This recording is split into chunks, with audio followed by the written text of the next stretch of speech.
Bismillah, alhamdulillah, wassalatu wassalamu ala rasulillahi wa ba'd. Seseorang yang merenungkan salat yang merupakan hubungan komunikasi antara hamba dengan Rabb-nya akan mendapati di dalam salat itu keikhlasan total kepada Allah, kesungguhan dalam menghadap kepada Allah, penuh dengan adab dan penghormatan, pujian dan doa, ketundukan yang mutlak kepada Allah Subhanahu wa ta'ala.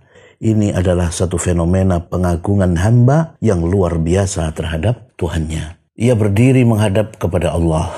Hamba ini memulai dengan pengakuan kepada Allah bahwa Allah adalah maha besar dan lebih besar dari segala sesuatu. Dan demikian itu merupakan hak Allah karena dia memang harus dihakungkan dengan Allahu Akbar. Lalu hamba ini memanjatkan puja-puji kepada Allah yang memang dia berhak atas pujian tersebut. Dia mengkhususkan ibadah hanya untuk Allah, memohon pertolongan kepadanya dengan ketundukan total, seraya memohon petunjuk jalan yang lurus kepada Allah, yaitu jalannya orang-orang yang diberi nikmat oleh Allah dengan taufik dan hidayah. Dia memohon agar dijauhkan dari jalannya orang-orang yang dimurkai karena mereka menyimpang dari jalan yang lurus padahal mereka mengetahuinya. Juga agar dijauhkan dari jalan orang-orang yang tersesat dan menyimpang, yaitu yang menyembah hawa nafsu dan setan. Ketika salat, jiwa seorang hamba penuh dengan keagungan, kekuasaan dan kebesaran Allah. Karena itu dia bersujud kepada Allah dengan anggota badannya yang paling mulia.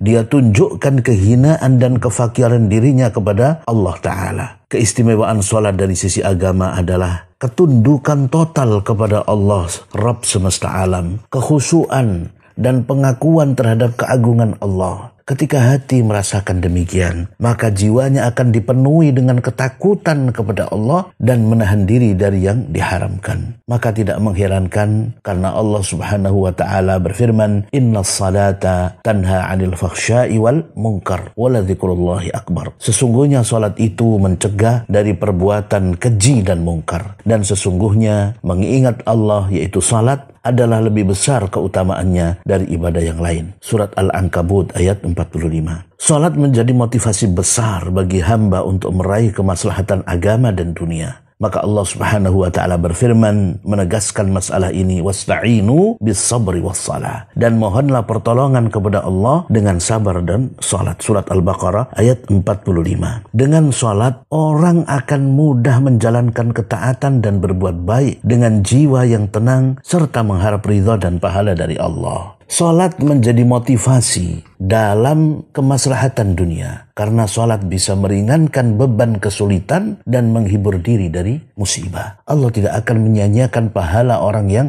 berbuat baik, yang melakukan salat ini, sehingga Allah akan memudahkan urusannya, memberi berkah pada harta dan pekerjaannya. Dan salat yang dilakukan berjamaah akan membangun komunikasi dan perkenalan, saling mengasihi, menyayangi, saling menghormati dan mencintai antara yang muda dengan yang tua. Di samping itu juga akan mengajarkan salat yang benar secara keteladanan kepada anak-anak dan mereka yang belum benar salatnya. Dan inilah indahnya salat dalam syariat Islam.